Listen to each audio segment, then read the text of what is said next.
The new channel.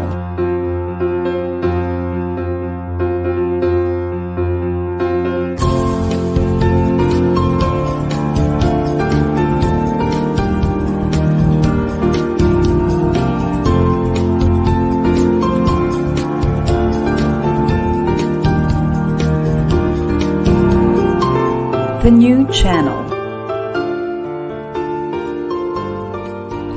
Hashtag TNC Now.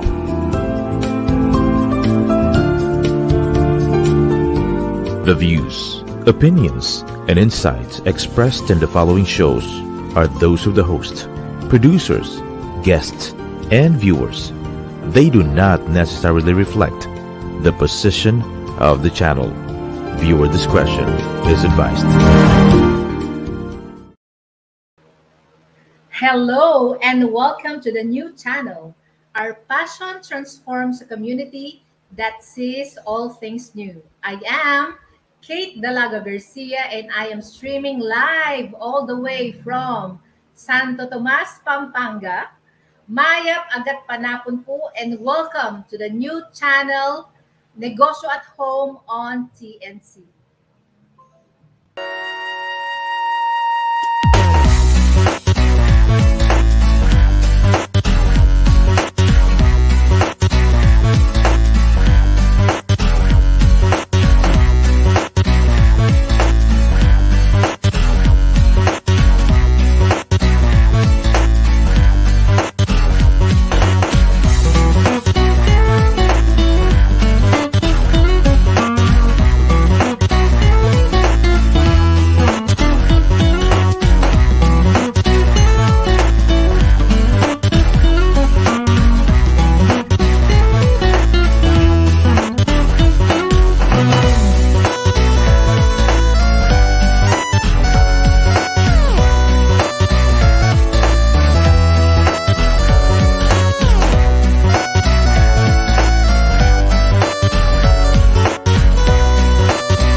Yes, good afternoon po sa lahat ng ating mga tagapagsubaybay no, sa ating show. Sa mga madidiskarteng nanay at saka madidiskarteng tatay at madiskarteng estudyante. No? So, this afternoon, meron po tayong special guest no, na naimbitahan dito sa ating show. Ito ay naging malapit na sa puso ko. No? So, recent, recent friendship and a recent ka-business partner, no? So, yan, bago po natin siya ipakilala, of course, alam naman natin ngayon, no? Ano mga update sa mga buhay-buhay natin. Okay? So, napakainit po ng panahon. Make sure po to dehydrate yourself. Kaya lagi magdala ng pamaypay at lagi pong magdala ng tubig, no, sa ating mga kagamitan, no, sa bag. Especially po if you are a student, yung mga anak ko lagi ko pong sinasabihan na no, dehydrate po nila no, yung kanilang sarili para nang sa ganon marami pong mga sakit ngayon ang uso. Actually, yung isa kong anak, yung grade 1 na estudyante natin, si Amore, ayan po, dumating siya sa bahay ngayon na may ubo, di ba? So, make sure po na talagang nakakainom sila ng sapat na tubig. And of course, yung ating hygiene, huwag nating kalimutan, no? Dahil mainit, minsan tayo siguro nakakaligo ng 2 o 3 beses sa isang araw dahil po sa init ng panahon. And of course, other than that, ano ba yung mga ating mga, kumbaga, balik-alindog tips? Ayan yung mga gusto pong magpapayat. Ayan, very basic, no? Water lang po. Water is the key. More water, no? Hydrated ka na at the same time, nakakatulong po itong magpapayat sa atin. And what else? Ano pa bang update natin? Yung po ating SIM registration, no? Na nagkaroon na po ng extension and hopefully lahat po ay registered na, no? So we need to comply with our laws, no? Kailangan po nating sundin ang ating batas. So kung hindi pa po kayo nakakapag-registered, i-search nyo lang sa Google, no, SIM registration para po nang sa ganon tayo po ay compliant with our government. And yan, so kumusta na ba ang mga buhay-buhay dyan maliban sa ating inflation na talagang patuloy po ang pagtaas. Ano lang siguro to, tips po sa mga nanay out there, no? Lalo po ngayon, di ba, minsan, kahit mainit ang araw, umuulan. So kung meron po kayong mga vacant spaces sa mga bahay nyo, I would advise yan, magtanim po kayo ng mga gulay para nang sa ganon, nalalabanan natin na kahit papaano ang pagtaas ng mga bilihin, no? Like dito po sa aming bakuran, meron kaming papaya, may malunggay, may kamatis, meron kaming kalabasa, at meron din kaming aratilis kung na alam niyo po yun, yung sa Kapampangan Saresa. So very healthy po yun. Yan, make sure po na ma-maximize natin yung ating lugar. At the same time, tamnan po natin ng mga gulay, masustansyang gulay, para nang sa ganon, tayo po ay kahit papaano makakain ng masustansya, at the same time, mas makakatipid, di ba? So, yun yung mga natin, practical tips sa mga nanay out there. And of course, ayan, so ipapakilala ko muna yung ating guest, yan, si Miss Jen Lalic. So, bago mo siya ipakita direct, paano ba kami nagkakilala ni Miss Jen? So, konting kwento lang, no? Si Miss Jen po ay naging estudyante ko last SEM sa BSREM sa Lyceum of Alabang. So, siya ay Kapampangan, and nakakatuwa po, no? Talagang nag-reach out po siya sa atin, lalo na nalaman niya na tayo po ay nasa practice and at the same time Kapampangan. So, we met last December, no, Jen? So, na-meet ko po yung mga ibang kaklase niya. And yan, the rest is history. Napaka-madiskarte po, no? Talagang certified madiskarting ate, madiskarting anak, madiskarting tita, itong si Jen, no? So, maliban po sa kanyang pag-aaral bilang estudyante ng Lyceum of Alabang, and graduating na po siya this August 2023. O, di ba? Ang bilis. So, siya din po ay isang recruitment and business development in, paano ba ito i-pronounce, Hughes and Associates sa North Carolina. So, talagang employed po siya sa US, no? So, more or less, ang ginagawa niya, recruiting scientists in the Clinical Pharmacology, Pharmacometrics, Quantitative System and Pharmacology, no? DMPK. Talagang pangmalakasan yung mga nire-recruit ni Sis Jen. And ayan, ang nakakatuwa po sa kanya, meron siyang sideline na ituturo niya sa atin yung microgreens, no? Ito yung mga kinakain natin sa mga, for example, punta ka ng hotel, may mga vegetable o gulay-gulay yung nasa food natin, nandun siya. Mga client niya po yan, yung mga nasa Clark, yung mga hotel. So, makakakuha po tayo sa kanya ng maraming tips. So yan, wag na nating patagalin pa direct. Ipakita na po natin si Miss Jennifer Lalic. Hi. Yes, di ba? Si Senadora Jennifer Lalic yan. So, one of my inspiration, talagang hindi po napapagod sa buhay. Kumusta ka, Sister Jen? All good, thank God. All good. Yes. So, how are you today? How's your BSREM journey? Doon muna tayo mag-start. I understand kahapon, no? We just got a pictorial nung Tuesday. Tuesday, yes. Graduation Tuesday. Pictorial namin. And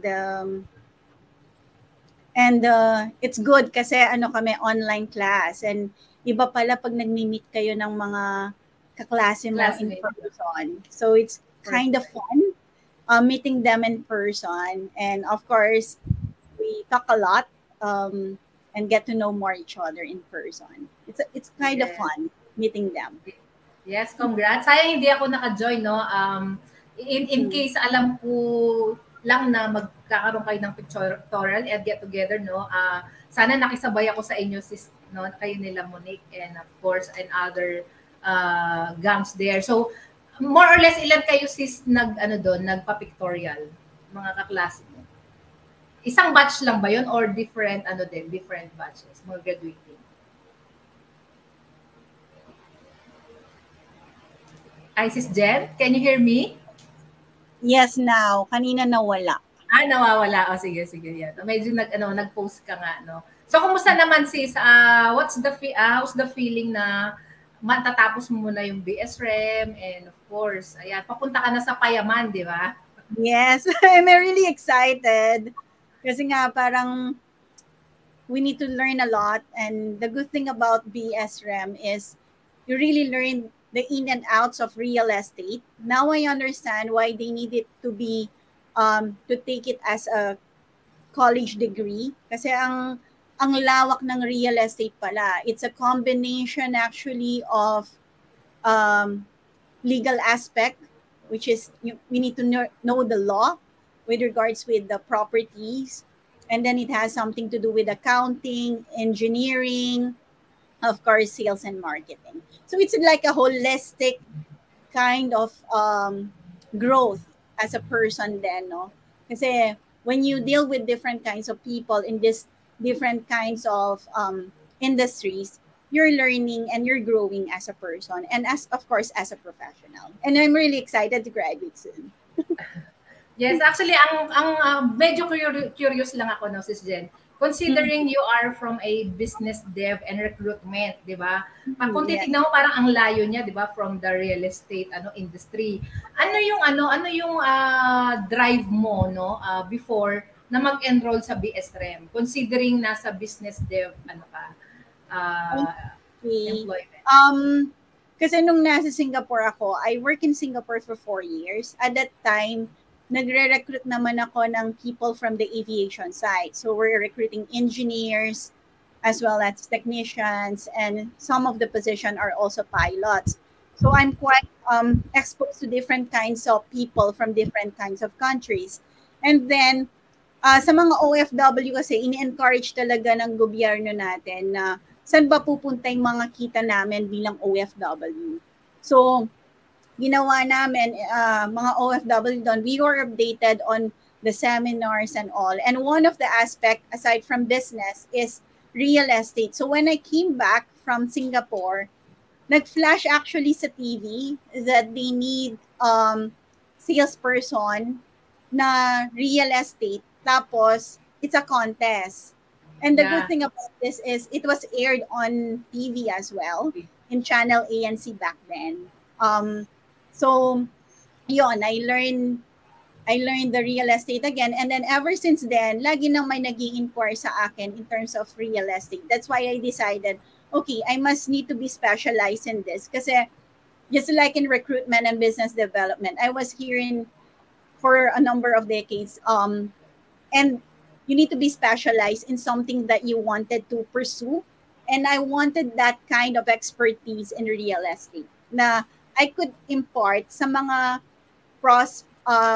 sa mga future clients, and of course the existing clients that I have, na natututo rin sila. Because the good thing about this is that we impart the knowledge that people needed. Kasi maraming mga Filipinos, hindi sila aware ano yung mga laws in regards with real estate, and then how will they manage their finances when they purchase a property. So that's a good thing that as a real estate, and of course, I'm praying to be a future broker na we will impart what is needed by our clients in terms of how they maximize their money and how they will invest it properly. Yes, very well said, no? Talagang the way mag-talk talaga si Miss Jen, napaka-professional, no? So, actually, siya po ay isa sa mga inspirasyon ko sa buhay. Dahil dun sa kanyang yung kanyang drive and being professional in everything that she do, no. So for that, sis, I salute you. And of course, ramdam ko na kapag mag-e-exam ka at lalabas ang resulta, no, kumbaga nakaplakado na yung pangalan mo dun sa isa sa mga passers, no, ng ating board. And because of your diligence at of course your professionalism at ini-enjoy mo yung ginagawa mo, yun yung maganda kay Sis Jen. Ayan, kanina sis nabanggit mo, 'di ba, that naging ka din OFW, tama ba? So mabibigyan mo ba kami ng konting glimpse of what you experienced during those days? Sure. But before I go into the OFW, I just like to impart to the audience that I really prayed for a mentor, no? Nakapampangan din because I stayed in Pampanga. And then, nung nag-enroll ako sa Lyceum of Alabang, luckily, Mom Kit was there and she mentioned that she's from Pampanga. Sabi ko, siya yung answered prayer ko. to find a good mentor. And I'm Thank very you. happy because she's not just the professional type, but parang holistic yung pagme-mentor niya sa akin, no? Na sa buhay, and as a Tama. sister, ganyan. And of course, centered kay God, which is very important, especially we are in a lucrative industry. We should stay grounded because we know all these blessings are coming from God. Okay? So Thank you going for to that, the Sis Jen. yeah, going to the OFW journey. So when I was in my 20s, I went to Singapore for a work na. Nung 30s ako nakarating ng Singapore, no? Saktong 30 ako. And during that time kasi, nung 20s ako, I'm very explorer, medyo explorer ako, no? Like, I traveled, wala pang backpack noon, I even traveled to Visayas area on my own with my backpack. Ano ka talaga, explorer. Yeah. Dora the Explorer. Bangs. Hindi, Dora na ako talaga. Okay. So, so I was exploring at a very young age. I want to be exposed to different kinds of industries. So nung one of my friends from Singapore mentioned to me, Jen, why don't you come here in Singapore? Kasi with your personality, you will be very fitted in this kind of culture in Correct. Singapore. Yun ang International. sabi. So, back then, nagano muna ako. I went there as a traveler. So, nag-travel muna ako, namasyal muna ako. And then, luckily naman, may kumuha sa akin sa recruitment. So, after a month, I finally got a job in Singapore. And then, yun, the rest is history na. I've been with them for 4 years. And the good thing is, when I went there, yung department na inopen, pioneer pa ako. So I work with a manager na Singaporean. All of my colleagues are Singaporean plus one Filipina. Yeah. And then they are coming from different kinds of races. Like I do have a colleagues na Indian, Chinese, taga Myanmar, of course, taga Malaysia, yan. Marami silang taga Malaysia. Asian. Yeah, and of course, Singapore, no? So, yun yung mga na-expose ako. And then, ang masaya lang kasi doon sa journey na yun, talagang sobrang ninamnam ko ang Singapore kasi on the side, alam mo yan sis, di ba, ma-explore ako. So, on the side, after work, I even go to different kinds of seminars. Isa sa mga seminar I mentioned earlier, yun ng journey na yon. And then, I read the book, no? Parang, I've been very, like, particular on how to be successful in life. So I read the particular book and then sabi niya, for us to be successful, you need to cultivate the skills that we have. So, and also to network to the right people. So kumbaga mindset tell me your 5 people you're close with and I will tell you who you are, diba? Parang ganon. Because these are the main influence in your life. So, ang sabi dun sa libro, sumali ka ng Toastmaster. And then, I read sa book ni, ano kasi yung pangalan ng author? He's a Brazilian author. Ang sabi niya, when you go to a country, if you really want to learn and emerge in a culture, go to where the local is. So sabi ko, in my first year, I've been in Singapore for 4 years. No? My first year, ang nangyari, puro Pilipino kasama ko sa bahay. Sabi ko, how can I explore Singapore if I'm also with the Filipinos? So I thought, okay, hanap ako ng place where I can rent na wala munang Pinoy para maintindihan ko yung kultura nila. Fortunately naman, may nahanap akong bahay ni Lai Chan. So, si Lai Chan, we are the same age. And then, the people, yung roommate ko, she's a Malaysian Chinese. And then, yung dad ni Lai Chan nandun din. So basically, I'm surrounded with Chinese na Singaporean and Malaysian, no? And then yung kapitbahay namin, Indian. So I went to an Indian wedding, mga ganon. In-explore siya ng todo. And then, I've learned from their culture on how to magtipid, how to maximize your money, where to spend, and how and when is the right time to spend, no? And also where to invest. That's where I learned about stock market and also real estate because one of the friend of like Chan, si Wailing naman, mahilig siyang bumili ng mga property sa Malaysia at Singapore. Tapos pinaparent niya, Passive income. niya. Yes. So maximizing the income. And one thing pang natutunan ko sa kanila, when you purchase something, huwag mo lang titignan doon sa presyo. Titignan mo yung amount, like how many ml. Tapos i-divide mo yun para malaman mo sino ba talaga sa kanila yung mura. Diba? Oh, may formula, yeah. Yes, may formula. Parang scientist din sila. May formula sila ng how to be wealthier in life. And since most of ours, parang barkada kasi kami na puro girls, and then we are around the same age. So when we buy toiletries, inaabangan namin si Watson dyan. Kailan siya magsisale. So pag may sale siya, hakot kami ng mga toiletries, yung mga needs nating mga kababaihan, syempre, yung mga pampaganda, ganyan. And then, sa dress naman, ang tinuro nila sa akin, tsaka sa gadgets, inaabangan yung mga sales sa Singapore. Maraming kasi sales sa Singapore. And when they say sales, it's real sales. Mukhang talagang nag-enjoy ka, no? Yung journey mo dun. Pati pag-shopping, no, sis? Yes, everything talaga. Holistic talaga. And I became healthier doon kasi ang food nila is very healthy. Bibili ka lang sa hawker place. You can buy na puro vegan if you want to be vegan. And then different cuisine. Like I was exposed to different cuisine.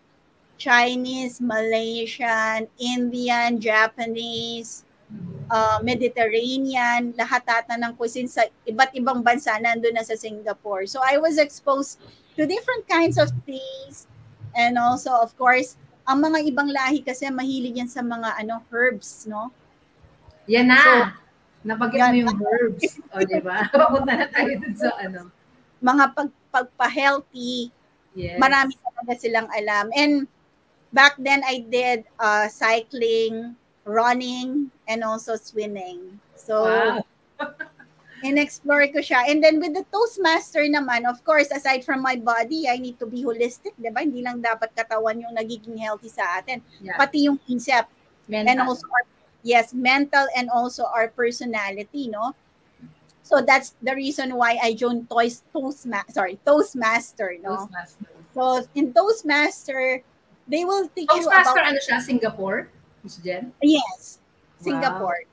Toastmaster Singapore. Mga classmate mo doon, mga mga international din, no?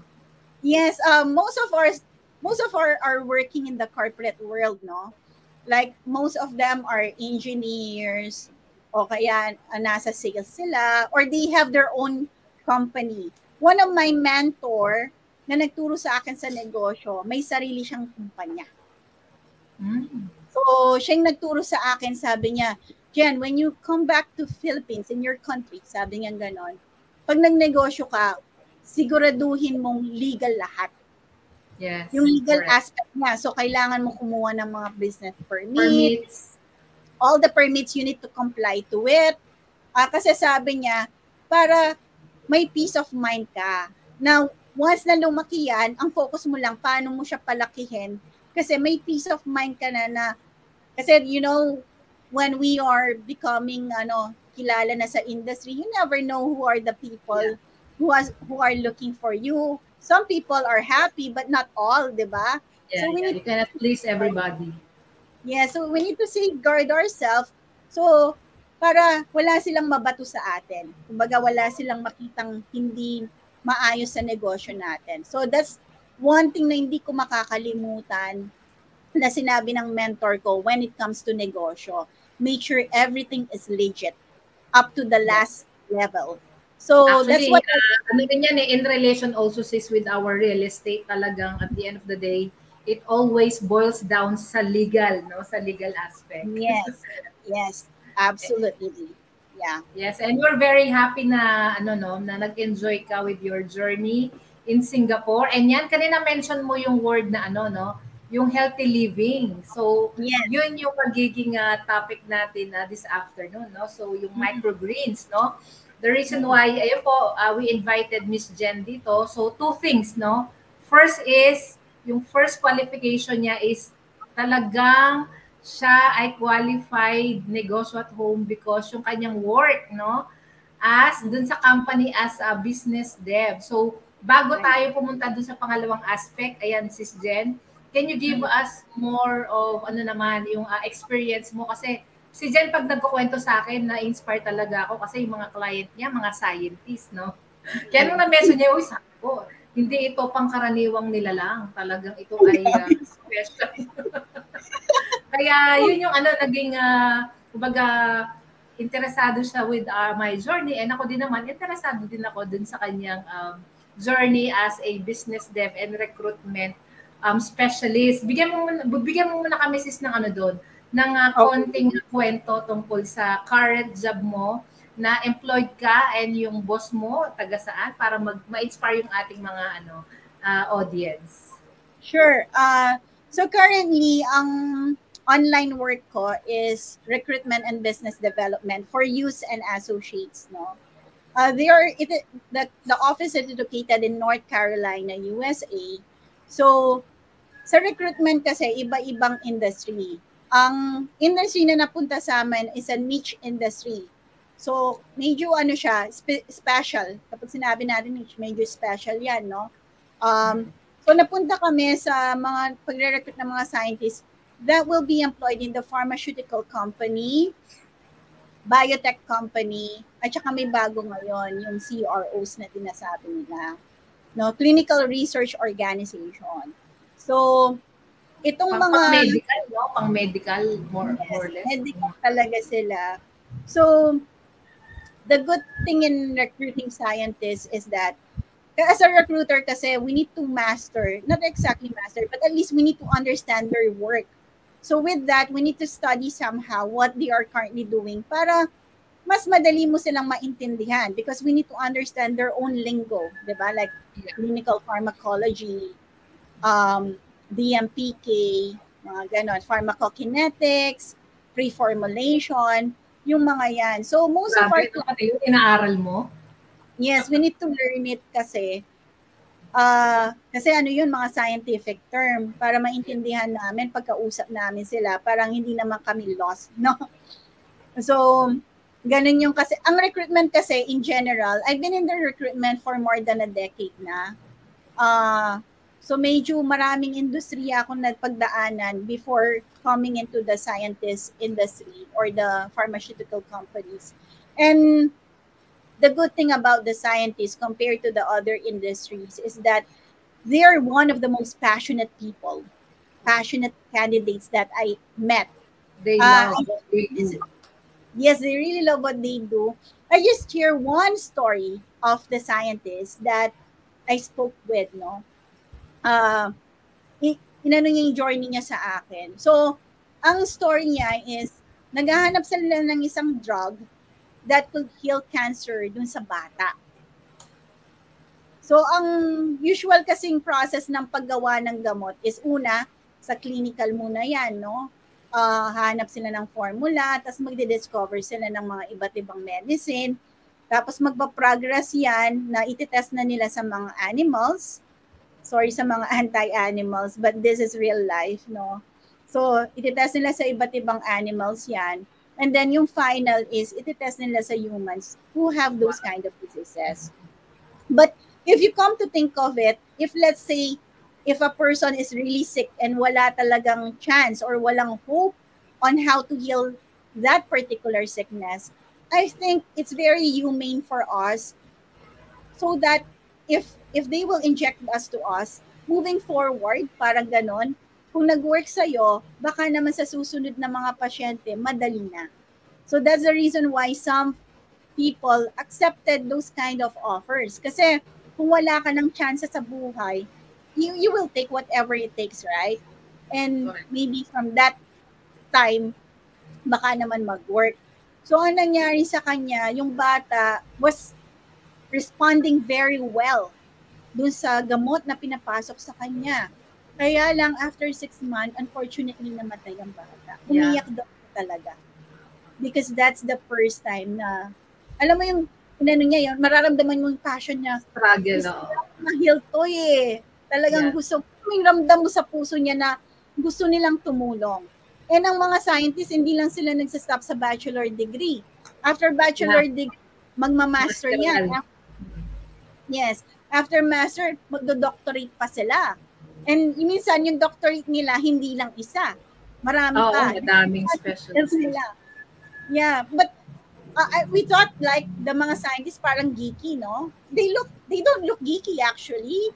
Some of them may color pa yung hair, gano'n. May artistic side sa kanila. They are just typical human like us. But the only difference is napuntang passion sa kanila. Isa passion sa pagdi-discover ng mga gamot. Ako naniniwala ako sis that everyone may inimplant sa atin ng Diyos. Yeah. Kung ibibigay niya for a purpose. Yes, purpose sa atin. So doon ko na-realize, sabi ko, ang mga scientists pala, hindi ako, yung iba, syempre, they need to be scientific. Yung iba, hindi masyadong religious. Pero I was surprised na may mag-God bless sa akin ng mga scientists. Talaga? God bless, sabi niya, wow. Parang ako nawawa ko kasi it's quite rare in their industry to say that. But the good thing is they knew, maybe they don't have the name Lord, but they do have in their heart that there is a higher being than them. So wala pa, alam mo, humble sila sis. Wala akong naramdaman na ere. Feeling nila laging kailangan pa nilang aralin, kailangan pa silang mag-aral. So what I've learned from this industry is that no matter how much knowledge you got, there will always be higher than you. So you need to stay grounded and you need to stick with the purpose that was given to you. Yeah, parang naalala ko yung isang philosopher, no? Sabi niya, the more you know, the more you do not know. Parang kung isa-sum it up ko yung mga na-mention mo about scientist attitude, no? Parang it boils down dun sa ganung level, no? At the same time, siguro feeling ko hindi ka na-intimidate, no? With what you're telling a while ago because of their character deep inside them. Ayan, so di ba? Yan pa lang po ang pahapyaw na pagpapakilala natin kay Miss Jen. Nakita nyo naman how flexible at saka yung kalibre niya bilang isang professional ay makikita sa kanyang how the way she talk, di ba? So way she explain and tell us a story. Nung kaninang na-mention mo si Singapore, feeling namin nasa Singapore kami, no? While you are telling your journey. And kanina naman, kinakwento mo yung mga clientele mo na scientists, feeling namin nakakasama din namin sila. So wag po kayong aalis, tayo po ay mag-negosyo muna ng kaunti. At pagbalik namin, Miss Jen, yan. So, get ready. I-mention naman po ni Miss Jen yung kanyang journey sa kanyang microgreens. So, wag po kayong aalis at babalik ang Negosyo at Home.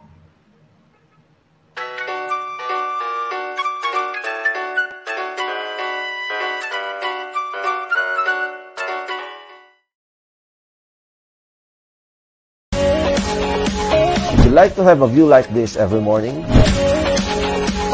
Would you like to enjoy your investment now? Do you want to see your investment even though you're on the other side of the world? Join us as we will showcase you an affordable residential lot around Kamaya Coast. Discover the dream home that you always dream of.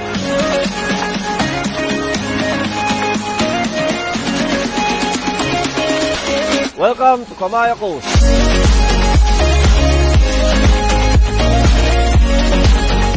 With 500 hectares of lush greenery, blessed by the sun and kissed by the tides of Mariveles, Kamaya Coast blends the best in residential development and luxury accommodations with chill-out beach living and eco-adventure thrills. In Kamaya Coast, you can make real connections with family and make lasting memories with friends. Whether you are looking for your dream home, seeking a quiet retreat, or craving for an escape from the rush of the city, Kamaya Coast has everything for you.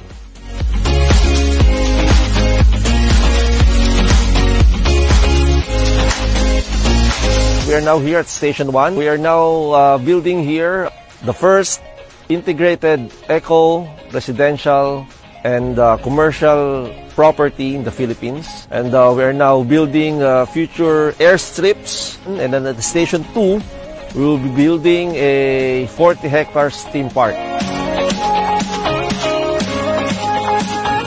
We can now play here at Tandatangan Golf Residences.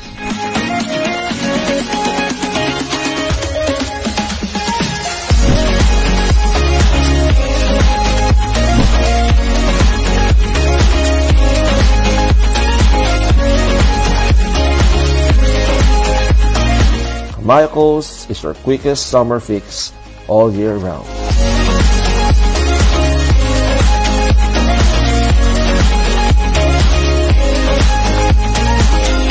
Let me help you achieve this dream property, because life is breathtakingly simple.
The new channel is an online alternative new media platform of online shows for people on the go.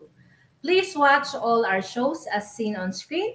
Imagine having your own show, your own playlist, your own content, but we make it easier for you.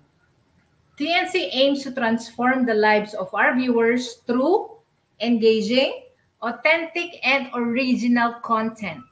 Our channel is a responsible, global, 24/7 platform that showcases Filipino talent, global influencers, cultural intelligence, and ingenuity. And of course, here at Negosyo at Home, you can watch live or on replay via Facebook or YouTube, or follow us on Instagram. Listen to us on Spotify and Apple Podcasts.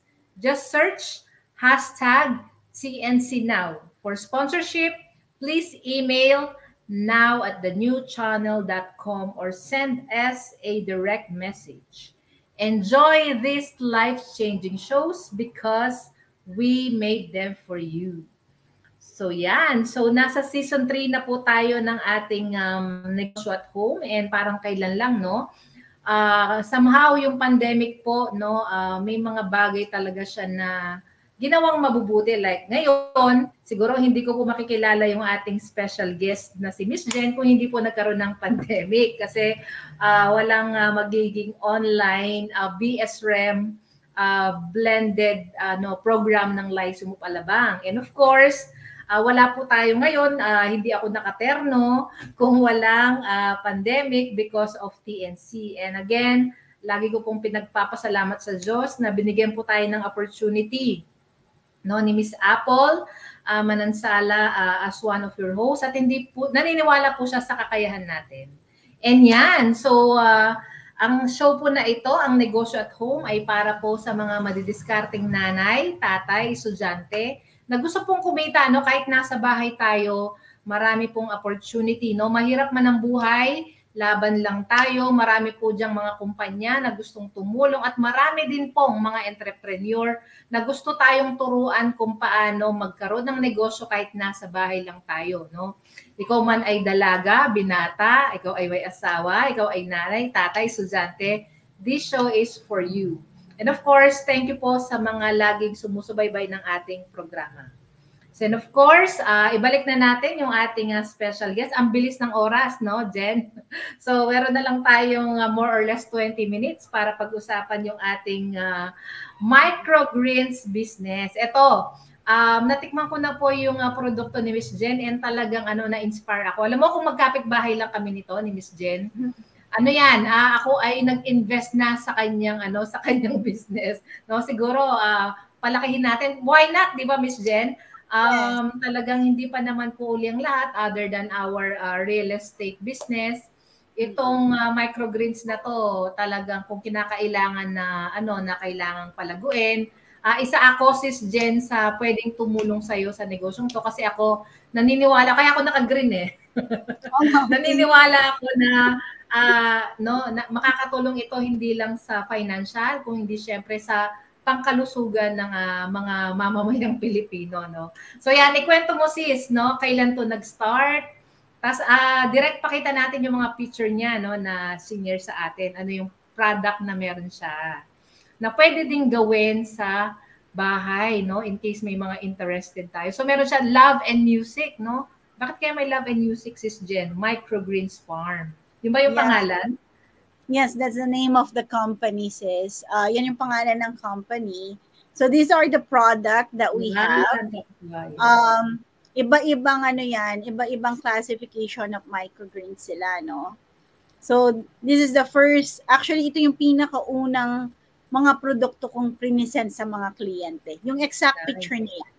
Galing yan. Yeah. Ano siya, bali 6 types of sis na microgreens. Actually, marami yan eh. Depende lang ano yung needs ng kliyente. Sa need, yeah. So ano yung mas mabili dyan sa anin? Yes, ang best seller ko is mustard. Kasi ang last dito. Wait lang. Yung nasa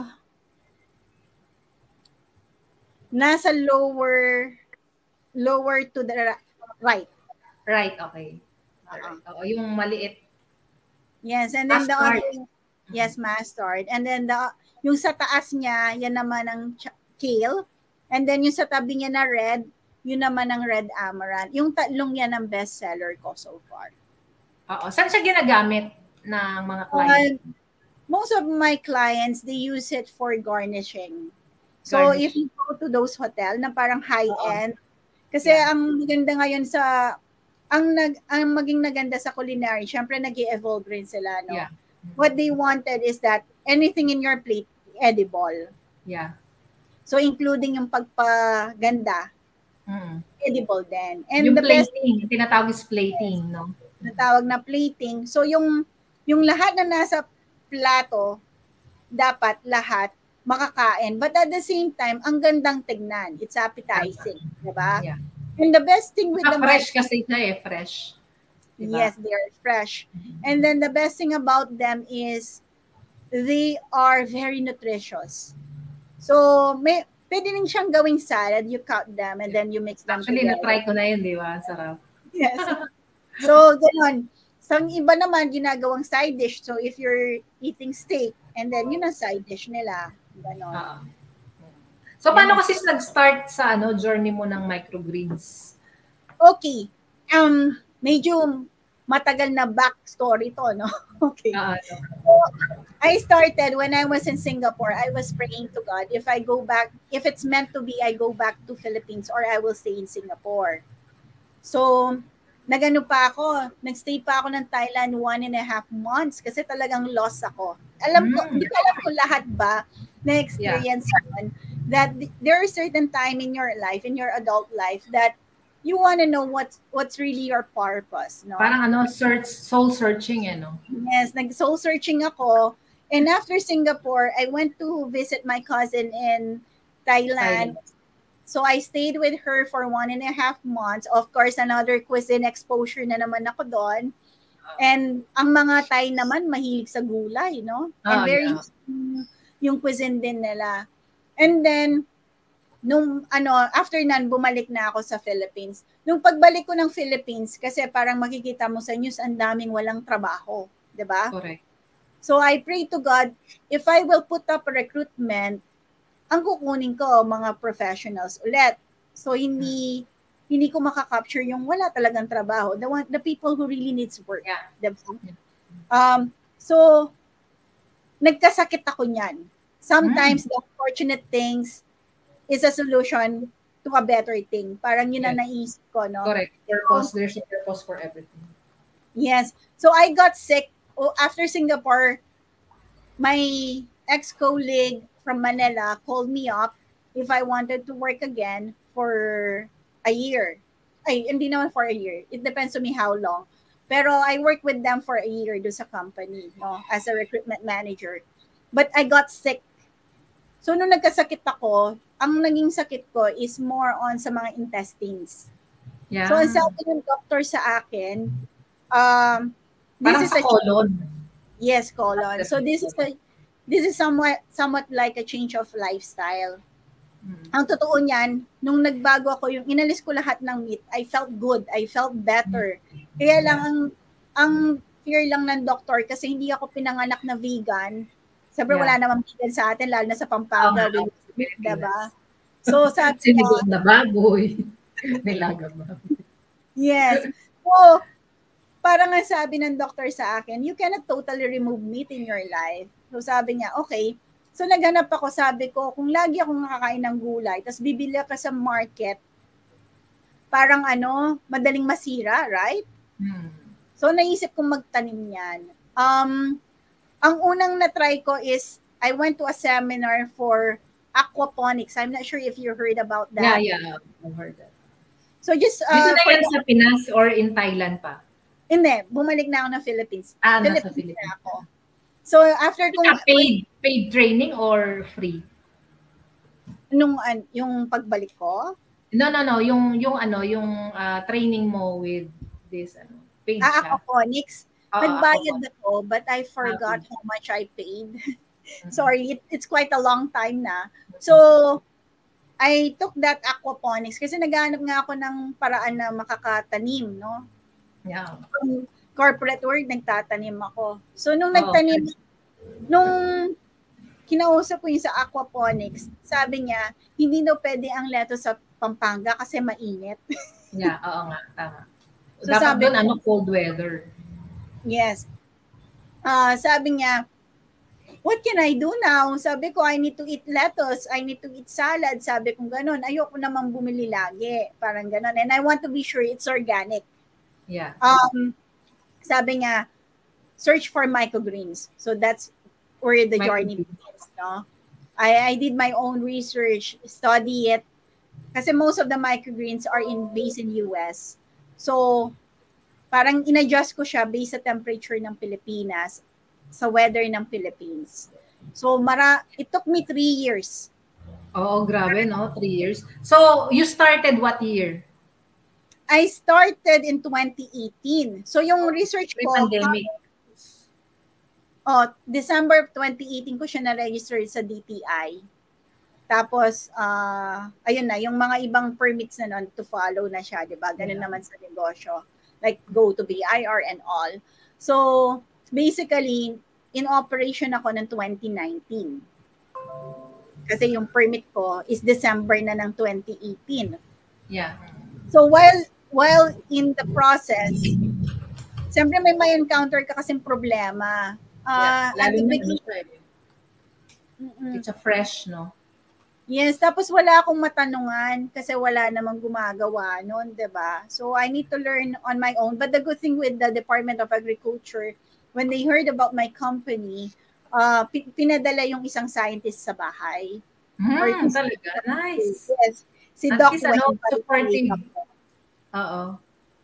Yes, we have a scientist in Department of Agriculture, si Doc Weng. I'm very grateful with her kasi parang in-explain niya rin yung iba't ibang mga possible kong alternative to make it work in Philippines. Kasi dahil nga based sa ibang bansa, yung dating mga materials ko, though until now naman, may ini-import pa rin ako. Pero most of them, parang in-adjust ko na siya sa Philippine setting. Yeah.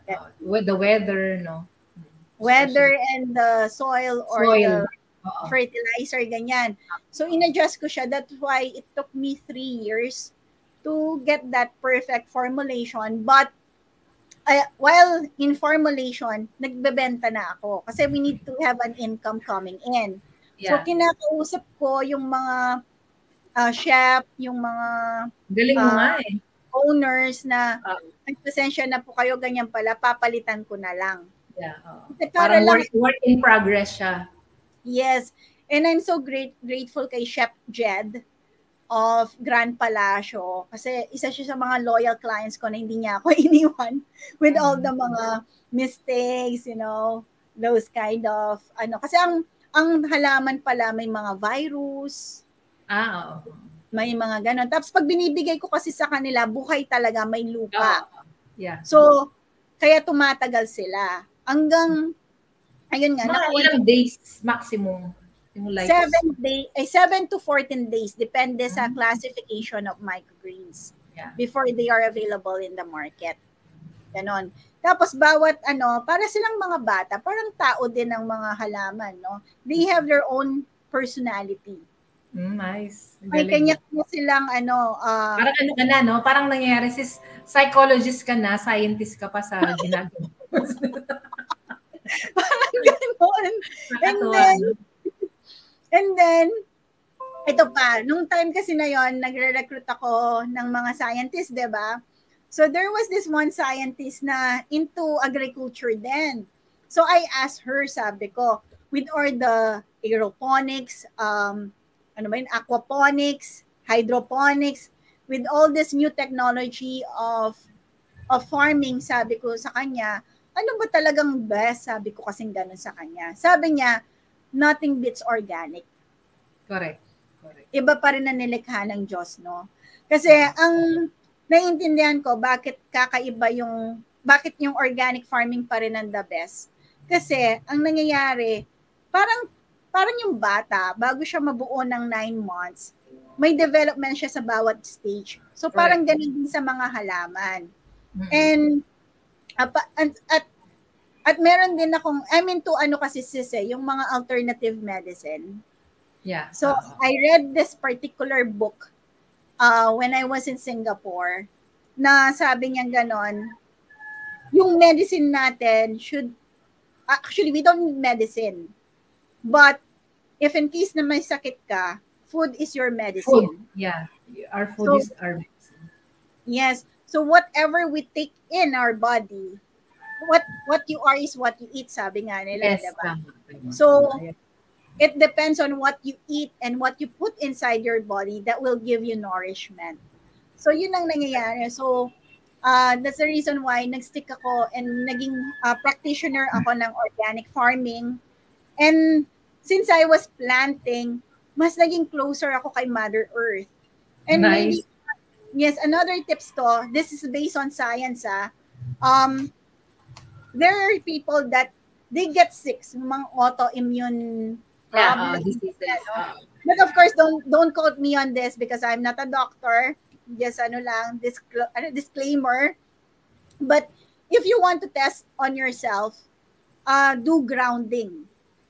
Grounding. Yung aapak ka sa lupa. Yeah. Apak ka sa lupa na healthy, apak ka sa lupa or grass or di ba pag pupunta ka ng dagat, kung pwede mahiga ka. The reason kasi ng grounding is just like electricity. The electricity, pag idinirect yan sa mga household natin, sasabog lahat ng appliances. Yeah. So they do grounding.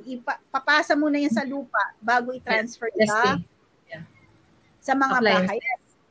So ang nangyari, parang tayo, ang grounding is sinaalis niya yung radiation sa katawan natin. Grounding. And then, there are certain nourishment that we get from the ground kasi nutritious ang ground eh. Yeah, may mga minerals yan na kailangan ng katawan natin. Kaya nga pag bata tayo, di ba, mas healthy daw yung mga usually walang mga tsinelas, no? Yes. Bata kami ganun eh, para daw yung immunity mas lumakas. Ay, that's very true. Scientific pa yan, Yeah. If you check on YouTube, there are certain studies on that. Tapos meron pang, yung, like mga katutubo natin, mga kapatid kapatid natin, no? Siguro, yan. Mga natives. Yung mga Aita, ganyan. Lagi silang paa. Paa, And if you check on their statistic, walang may cancer sa kanila. Walang may ganito, ganyan. Diba, weird. Pero pare-pareho tayong human being. Walang colon cancer. Yeah, I agree. Yes. Pare-pareho tayong human on earth. So sabi ko, there must be, that study might be absolutely real. Correct. Kasi bago naman i-release yan ng mga scientists, since nasa scientists. Di wag na tayong magsapatos tsaka magtsinelas mamaya pag nagkita tayo. Kaya lang, Hindi, nakasemento na kasi. So, it doesn't work sa semento. So, dapat talaga ground. Yes. If you got a chance to magtapak sa ground, mas maganda. Sige nga. Mamaya magtatapak ako, sis. Ay, si yung may sakit mong anak, sis? Si Amore. Kapag mo siya sa ground. Kasi kailangan niya yun eh. It builds up the immune system. But going back to the microgreens, no?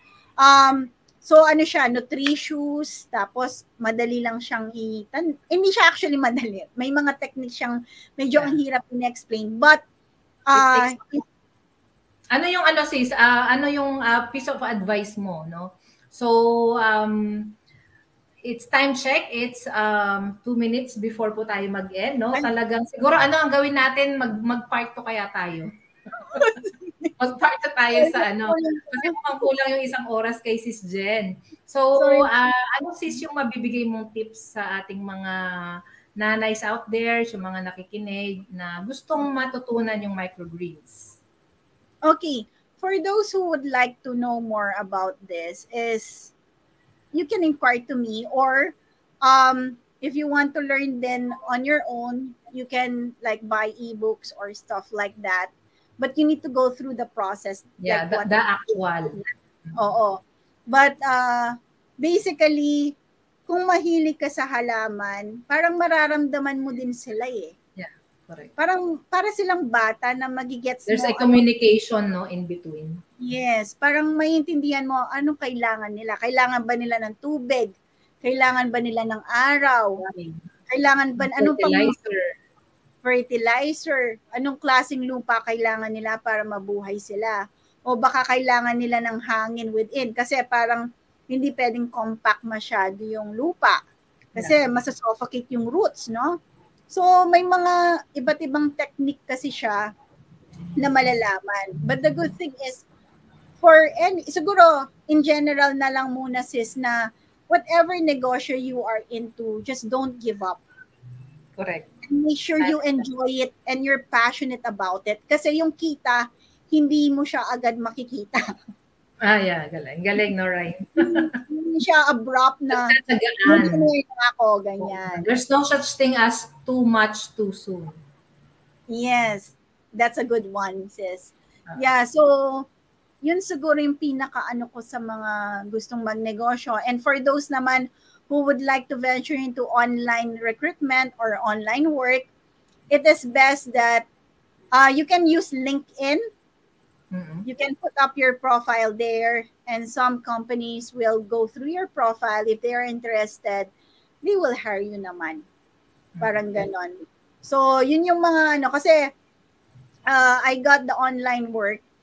Actually, yung mga ano, even the people that we hire, we got them through LinkedIn. Kasi, through online, no? Kakatuwa, no? So, nakakapag-hire ka ng hindi mo nakikita, no? And of course, na-qualify mo sila if they're really fit on the job, no? So, Sis Jenna, we're very thankful and very grateful to have you in our show.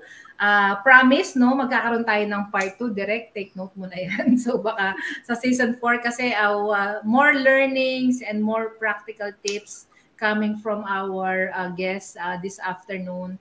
And ayan, to sum up, no, to conclude po yung ating naging interview kay Miss Jen, no.